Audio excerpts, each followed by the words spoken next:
Everyone, this is Sandi Saxena from Celestia Magazine, and you are today with me on Ignite with Sandi. So for those of you who don't know what Ignite means, it's to light up, to be that spark.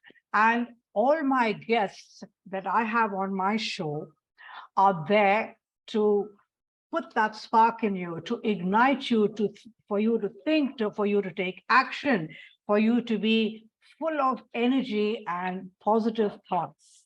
And Celestia Magazine is all about that. It's about work-life balance, and we bring to you very interesting stories, interesting personalities, so that when you share and when we share with you, you come to know a lot more and you can expand your horizons and do so much more with your life. We, of course, have our YouTube channel, and I would like all of us to not only subscribe to that, but also to view our fantastic videos, to like, and to comment. And today we have a very special guest, a lady whom I've known for a long time. And she's one of those, I would call her a person who likes adventure. I like to explore the unexplored and to go to places where she knows there are obstacles, she knows there are going to be challenges, but she's all set to take them on. So I would like to introduce my guest today. Her name is Janice Ong. So Janice, lovely to have you on my show, Ignite with Sandi, and over to you. Likewise, Sandi, it is a pleasure reconnecting with you again. It's been quite a while. I'm very happy to be given a platform by you. Thank you to Celestia Magazine. Thank you to you, Sandi. It's a pleasure. All right. So Janice, for people obviously who don't know you, you are what they call a Chinoy. Is that correct? That's right. So what is a Chinoy? A Chinoy comes from two words, Chi, from the three letters that start the word Chinese, and Noi is the last three words of the word Pinoy, which is the slang of my fellow Filipino compatriots. That's how we call ourselves. We are both Filipinos or Pinoys. So Chi combined with Noi, that's how I am. I am 25% Chinese. My grandfather was pure Chinese, but I was born and brought up in Manila, Philippines. But yes. Okay. So just for all of us who are really not much aware about, we just see Filipino, right? Yes. People from the Philippines, like Indians, India.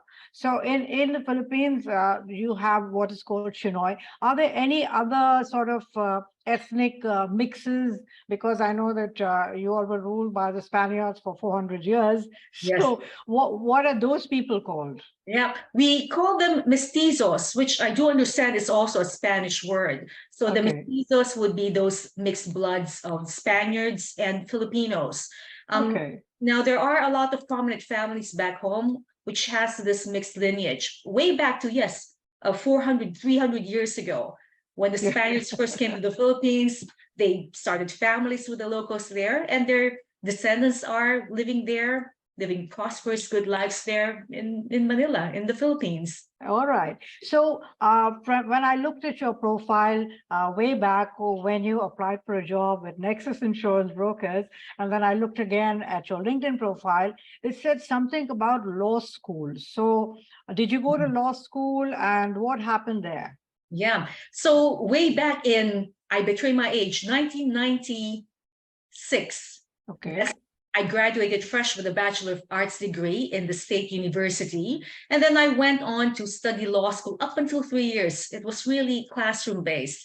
But then a lot of personal circumstances got in the way. I really simply didn't complete. All my former classmates are now hotshot lawyers back home. We keep in touch. They're still friends. But can I really say I don't regret what happened to me, how my life turned out? They have successful careers, but it's a life of theirs that I really admire. but I'm glad where I am now as well. Okay, so when there was this challenge of you not being able to complete your law degree, what did you do at that time? I luckily was offered a job by a family friend who owned another woman, by the way, who simply pioneered, blazed the way in the manning industry in the Philippines. So Okay. this family friend is a woman, a proprietress of a manning company. You know, those companies that send sailors to Okay. ships. Yeah, so that was the company I first worked for. Straight out of those 3 years out of law school, I go to her, work, and that is when I get an interview set up by that same woman, by that same generous woman, to land a job in Dubai. It was Okay. year 2000, 3 years into my work with her, 2 years into my work with her, where she sets up an interview with a contact of hers in Dubai, looking for a secretary in Dubai. Okay. My family friend sets up the interview. I get the job. I get offered a return ticket. Okay. I'm now speaking to my Dubai employer who offers me a return ticket, an employment contract, a place to stay, a travel allowance, a commuting allowance, and says to me, if it doesn't work out for you, you can always go back to Manila. That So was, were you happy with that you had this option of going back home to Manila if things didn't work out? What did you do with that? yes. And I'm thankful for having a very, very kind first employer in Dubai who gave me that confidence that, look, I still have that freedom to say no in the end to this job offering, to see how it will work out for me. That first Dubai employer was understanding it will be my very first time to work away from the country I was born in. This single incident in my life, Sandy, was how everything changed for me. Okay. I think that was a single most important thing in my life that led me to where I am now, that led me to my long-term, simply most important long-term relationship right now, and that is with my husband. The kind of person I am right now is, I could attribute it to the single most important incident in my life, getting that job offer in Dubai. That's year 2001. So did you take up the offer with this feeling like, well, if it doesn't work out, it's okay. I'll just go back home. No, I was single-minded in my pursuit, of course, without not revealing this to that employer, even to my friends and family. I had a firm resolution to make it there in Dubai.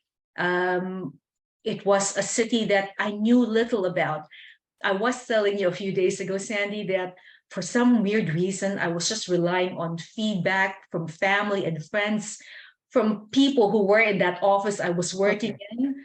I was asking them, what is Dubai like? And I was getting so many conflicting stories.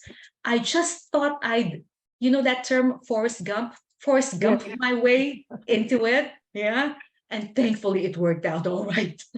So you never made use of that return ticket, did you? Never. All right. So you land in Dubai. Here's this young Filipino, working for a large company, which is, I think, mostly dominated by males, not Yes. many females. And all the females, I'm assuming, in the company were holding very junior positions, Yes. nothing where it was decision making. Yes. So how did you blend into that, and what challenges did you face? I was 25 years old, one of the youngest in that logistics company. So not only was I in a totally different industry, first of all, I was in a totally different city with a different mindset, a different culture. Back in 2001, what was the culture of Dubai anyway? It was a melting pot of all these expats from all over the world, you know? That boss who interviewed me in Manila was Dutch. My colleagues were Indians, Iranians, Russians. So it was all smorgasbord in that office. Um, Not only was I young, among the expat community there, I was a minority among that expat demographic. And in terms of knowledge, it was simply zero knowledge of how the logistics industry worked. So with their head bowed down, you aim to dispel any preconceived biases or notions that they may have. I am, after all, a newcomer in all the aspects and all the points you can think of. But I was there to highlight my strengths, work on my weaknesses. And the first thing I did was to head straight to work as much as possible, not be trained. But whenever there were things that puzzled me, that I was not sure about, I was never shy to ask questions. There is that expression that I hold on to still 25 years onto my continued career. There are no stupid questions, but there are stupid jobs. You know? Quite So true. I would not hesitate to ask questions just to execute a job properly. Okay. So did you face any kind of prejudice? Not overtly, but whether or not it's maybe defensiveness on my part, or maybe how about just blatantly on the offer that was given to me? How about quite blatantly on the employment contract? You know that in terms of maybe in terms of experience, they had categorized my employment to be at this level. But then you can't really blame an employer for putting you in a category where you're the first ever one to fill it, you know? So maybe expectations were low. So they put me in a certain category and in an income bracket, in a certain pay grade that, you know, could have been a bit more. So here you are seeing this in black and white, and you're either there to be discouraged, make a bad job out of it, or be encouraged by it, be challenged by it, and try to prove them wrong. That, hey, I do deserve a certain higher pay grade. I do deserve to be put in a certain category at par, maybe even more with my other colleagues. So how did you move to the next level, increase in salary, increase in responsibility? How did that happen? So, Sandy, your audience might see from our advertisement flyer that right now my official designation is a quality assurance specialist. Okay. So, thankfully, back in 1999, I was a quality assurance specialist in that company I worked for in Manila. Okay. This particular logistics company in Dubai, my first Dubai employer, was looking to have a quality certificate issued by them, by an official certifying body. So I lifted my hand up, I volunteered. I say, if you are in need of this quality certificate, this quite prestigious quality certificate, I could get it for you. It was an opportunity. I knew that there was no one else qualified, had experience with this. I volunteered without hesitation. That's 25-year-old me. All right. So is it right to say that if you are qualified and if you feel you are capable of doing a certain job or completing a certain assignment, Yes. you should not hesitate to make it known to the management? That's right. It is my personality never to, well, what's that term? Humble brag. But I do state facts. I don't sugarcoat anything. I don't underplay anything, nor do I exaggerate anything. This is the fact. I've had experience with what you're looking for. There is no one else qualified to do this for you. This is me talking to that Dubai employer. So let me do it. And he was smart enough to let you do it, right? Oh, yes, he was. Yeah, because it takes all kinds of people and personalities when you're in a large company with, you know, a hierarchy and management and whatever else, to be able to find someone or interact with somebody who realizes that from a management perspective, you would be the right person to do it. Although you might have been quite young and may not have been very experienced in that. So I think that's an important thing to see. And so I'm looking at two things over here. One is the fact that if you are capable, if you're qualified, and if you are ready to work, you should make your superiors aware of that. Yes. Right. And if you find that a superior is not quite open to what you are suggesting, what would your advice be to anybody listening today? It's in me to convince people that I deserve that shot. It's and that I am willing to prove myself deserving of that slot. Now, I do understand that there would be younger women listening to us right now. I could be accused of saying this with much confidence because I'm not in their shoes. I'm not as young as them. I'm not as shy as them. But you have to try. There is that one, there is always going to be that scenario that presents itself. You have to take that first step. You have to take a leap of faith. Now, because I am presuming that a lot of your subscribers, Sandy, a lot of the people who read your magazine are people who are like you and me, quite like-minded, or people who aspire to be one, to be like us. Yeah, thank you, first of all, for those for people who subscribe to your magazine, who listen to your show, if they really want to be like us. But these are tips that I am sending out to those women who have the same visions and goals like we do. Now, we are women, we are individuals, we have different goals. So if somehow my advice could help with goals that not pertain to careers, but in terms of your personal relationships, in terms of your familiar relationships, then I hope this advice, my first of this show, could be listened to. Because take that step. If you do want something, take that leap of faith. You have to start somewhere. Yeah. And so what I'm hearing is that you need to persevere, you need to be focused, and most of all, you need to be courageous.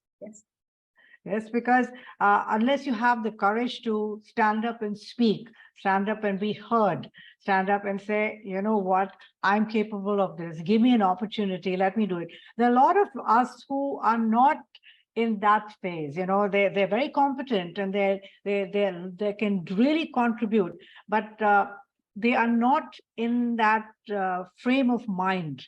So do you think that this frame of mind comes from experiences that you've had, or is it something innate? It's in you?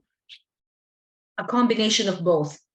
So it really depends on how you feel at that time. If what you lack in experience makes up more for what you feel inside, then that's at that point in time, your situation, take advantage of it. If for some reason you don't feel that courage, but you do know that you are qualified, that factually you have the background to step up to some responsibility, whether in the business, in your work, in your families, just whatever combination of experience and emotions you have at that time, just take that leap of faith. All right. So now we're going to move a little bit to the personal side. Okay. So I have had the pleasure of meeting you and your husband. And from what I know, he's also a very multicultural person. So would you like to just share a little bit, without giving away too much, a little bit about his background? Yes. So me flying to Dubai has led me to a whole host of beautiful experiences. The most beautiful is meeting my now husband and being married, being together for the past, say, 21 years. Yeah, so we had met in Dubai and now we had moved here in the United Kingdom.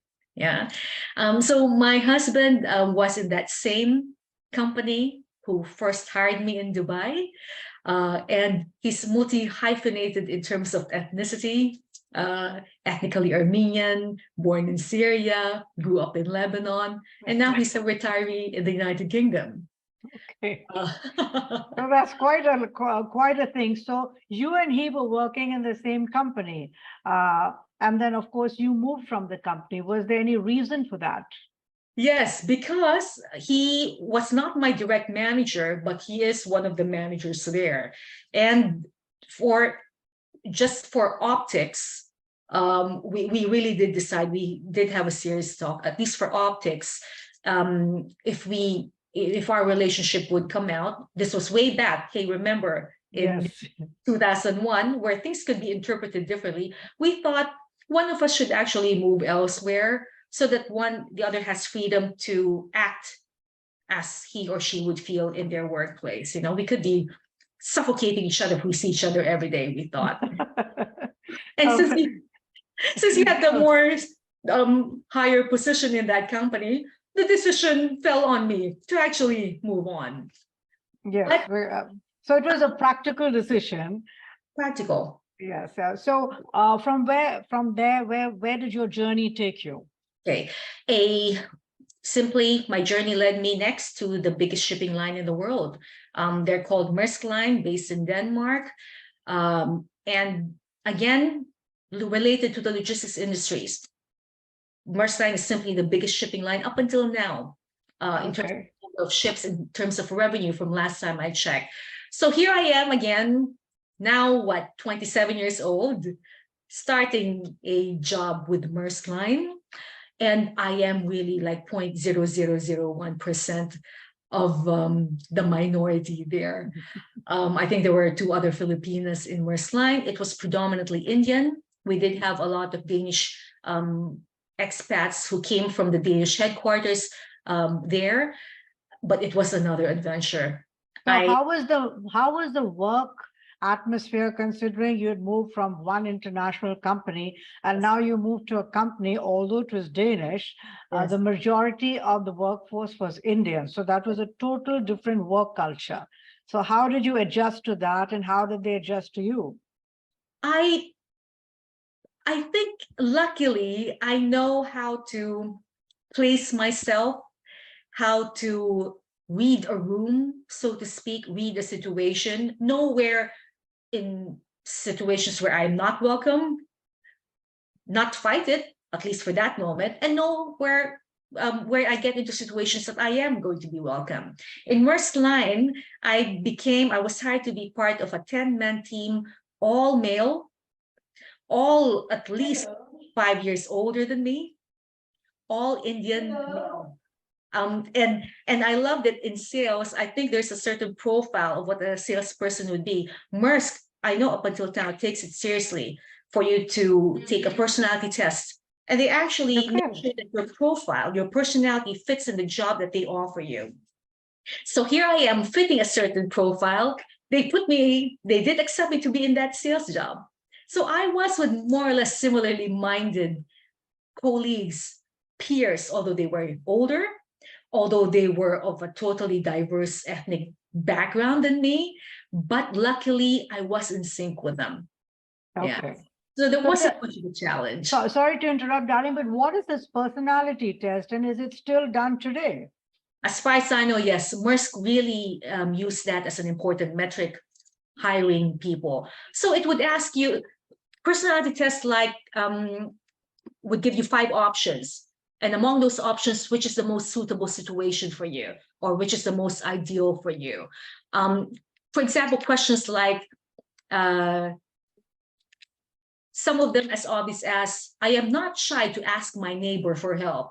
And then you're going to give a grade, number 1, most likely, 2, quite likely, 3, neutral, 4, not at all. And then as the questions would progress, you'd find that the questions are more subtle.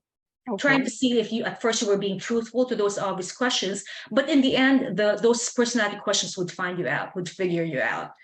And, and I know that. Yeah. So did you find that a positive experience for you? Yes, because it confirmed to me what instinctively I knew about myself at that tender age of 26. It confirmed to me aspects of my personality that I just wanted an official prognosis on. That I was at the age of 26 quite aggressive. I do pursue what I want, but not at the expense of other people's feelings and other people's careers. But it was a profile that I really liked. Okay, so that's, at least you learned something good about yourself. So now when we fast forward to you, are you still as aggressive? Yes, but I'd like to think of myself tempered. All right. Age has done that to me. All right. So darling, just one thing I want to ask, in your thinking, is being aggressive. I mean, that could be part of your personality, part of your nature. So when you're talking to other women around you, Mhm. and maybe offering some kind of, even this particular webinar, women are listening and saying, okay, so she was aggressive. So there are many different variations of being aggressive, right? One is being, for example, assertive, Yes. right? Yes. Without being aggressive, but you still get your point across. People Yes. know that they can't push you around. Yes. You have a certain standard, you have a certain way about yourself, and you're not going to compromise on that, Yes. right? So that's, yeah. So that's being assertive and saying, yes, this is who I am. This is what I stand for. And this is how I wish to progress further. So is this something that most women should be looking at as making that part of their personality if they want to go ahead in life, in business, in a job or wherever? Is it an important thing? Yes, but I'll qualify that. Okay. I may step back a bit with the use of the word aggressive. It is getting quite some negative connotation on it. I'm actually using the word aggressive much in sports. Okay. Because aggressive, if you use it on the context of sports, it's quite a positive thing. But Okay. everything else outside sports, if you do use the word aggressive, even now to both males and females, well, traditionally, if you use aggressive on a female, that's no good. And now even using the word aggressive on males, it's also being deemed as no good. Yes. There's a lot of negative connotation with that word. So yes, you're right, Sandy. Let's use the word assertive for now. Okay. All Now, right. yeah. So now we take a leap forward to your decision, or a joint decision to move from the UAE to the UK. So Yes. what brought that about, and how did that affect you? So 2 years ago, my husband, still with that same first employer, Okay. where I met him with, knew that it was time for him to retire. He's done a good run in Dubai. Dubai was good to him, and he was good to Dubai as well. He really clocked in the work with that company, and it was time to now sit on his laurels and enjoy the fruits of his labor, so to speak. But I was of the firm thinking that I was going to work here in the UK and build a career in the UK from scratch, Yes. without any contacts, without any UK experience at all. So August of 2 years ago, we go here, northeast of the United Kingdom. And we specifically chose the northeast of the United Kingdom because this is where more or less my husband has his base. Okay. He has family here. He has a couple of friends here. He did live here for a few years during the 1990s. Okay. So that's why the United Kingdom, even as far back as 20 years ago, where we first met, where we first got married, it was really our final destination for retirement anyway. So what brought it about? It was his retirement. And it Okay. was for me also ready to take that next step. I mean, the first quarter of my life, I was in the Philippines. And it was turning out that the second quarter of my life was in Dubai. And now this is the third quarter of my life. Yeah, maybe, likely. Okay, so considering that you've always worked in a very multicultural, multinational place, and it's been a very vibrant place. Dubai has always been very vibrant, UAE as well. And then how did you feel to moving to a very quiet place, number one? Did you ever think that, okay, fine, that could be my home, but Uh-huh. I would like to perhaps work in a city where things are, what I'm used to? Did that thing cross your mind? That was my first goal. It was rabid in my mind that maybe I get a feel of the Northeast. I landed here, and obviously still here, in a county called Lancashire. Okay. Yeah. So if for those not familiar with the United Kingdom, it's somewhere in the Northeast, a bit colder than London, and it's all rolling beautiful green hills, a lot of sheep on these hills, quite, if you're really going to dichotomize between urban and rural, I'd call where I live rural, where Okay. the sorts of town centers pocketing Lancashire. Yeah. But Okay. it was quite I had to adjust because just a couple of minutes before our show started, I was telling you how a lot of the establishments here do close at 6 p.m. on a Yes. weekend. Whereas in Dubai, where most of your viewers could be, everything is open 24 hours. Yeah. Yeah. So, but did you go through any kind of depression, or was it like, oh my God, where have I come? I need to be in a big place. I need to, travel often. Go away for weekends or something to keep my sanity, because this is just not what I'm used to. Or did you feel that, okay, this is what I've chosen, this is a decision that we made together, and so I'm going to make the best of it?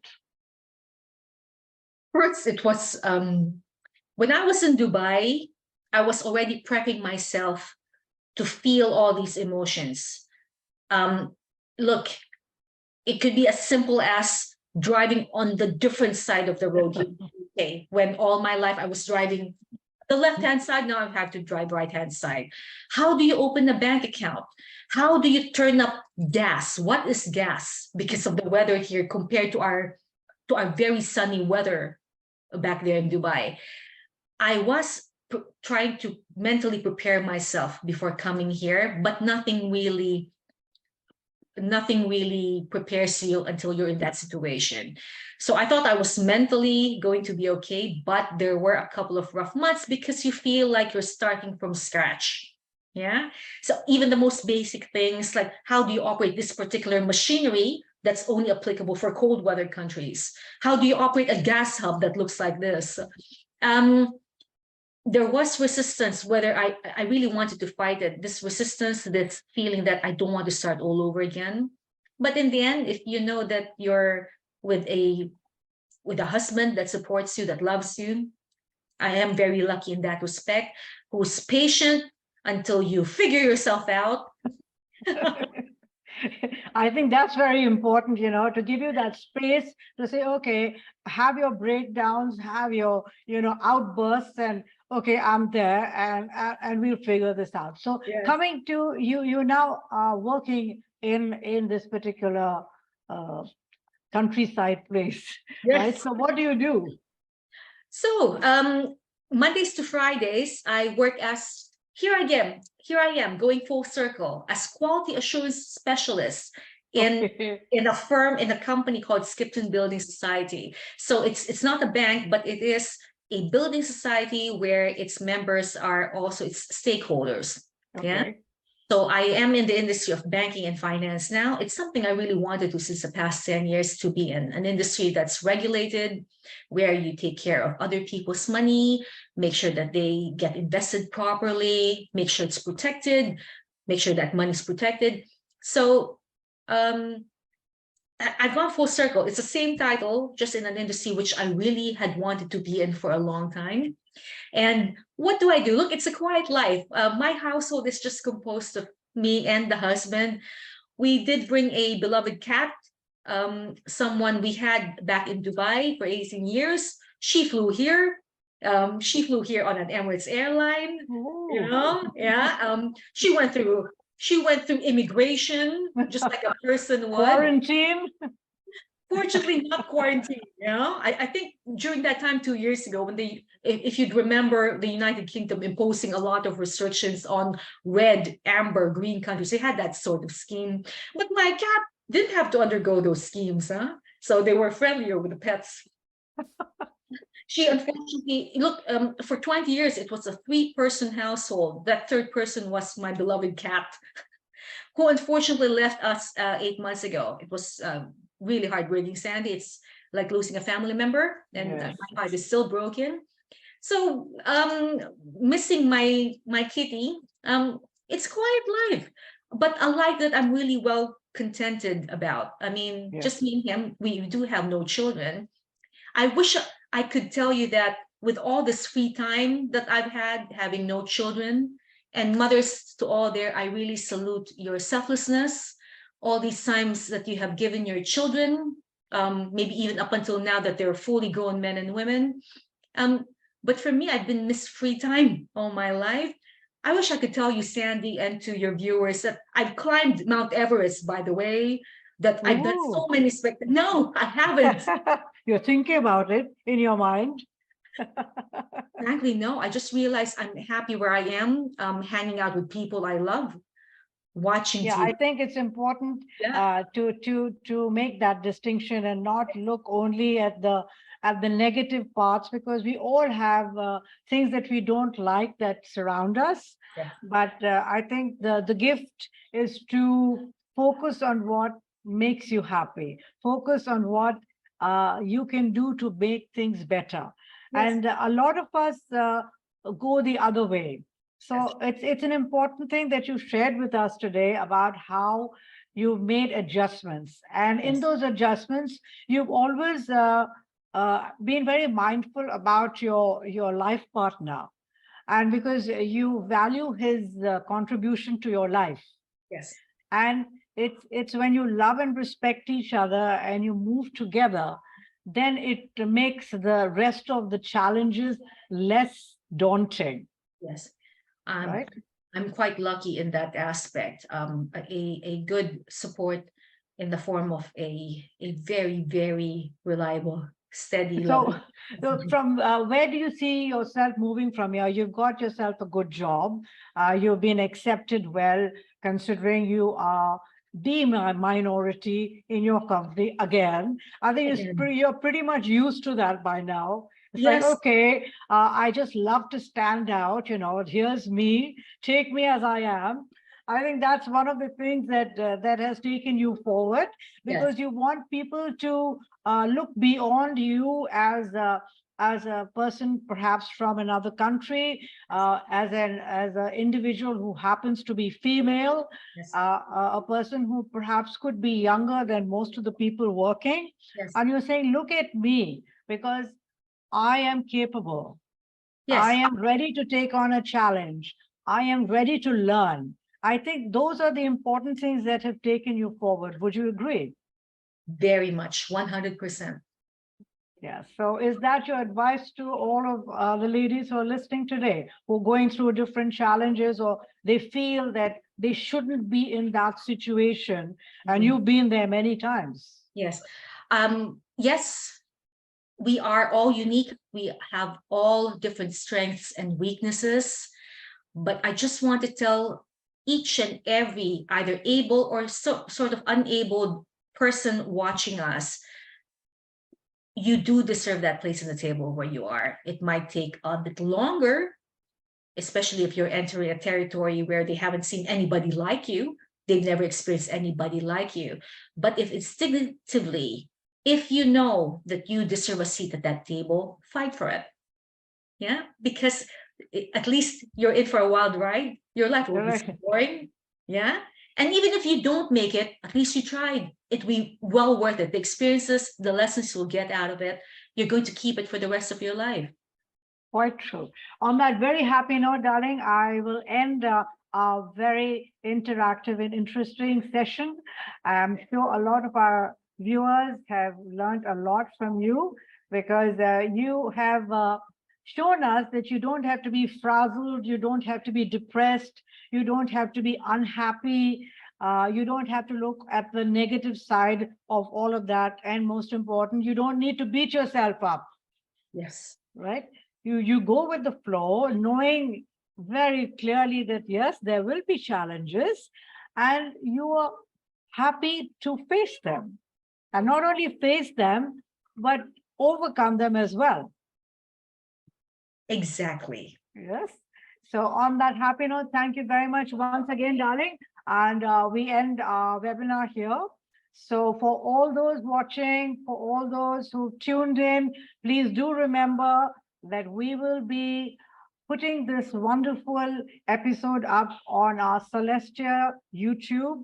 And we request all of you, and you too, Janet, and all of the people who are Janice, sorry, all the people around you to come there, listen to you, like it, comment on it, because that's how we grow our community. That's how we spread our wonderful message. So thank you, my love, and God bless. God bless. Take care, Sandy. Yes, thank you so much, Rita. And we tune out now from Ignite with Sandy. I'm going to be taking a short break because I'm invited to a very interesting place called Kazan in Russia. This is my first trip there. I'm so looking forward to it. So I shall not be joining any of you next week for Ignite with Sandy, but I will be back on the 23rd of May with another guest. Take care and God bless.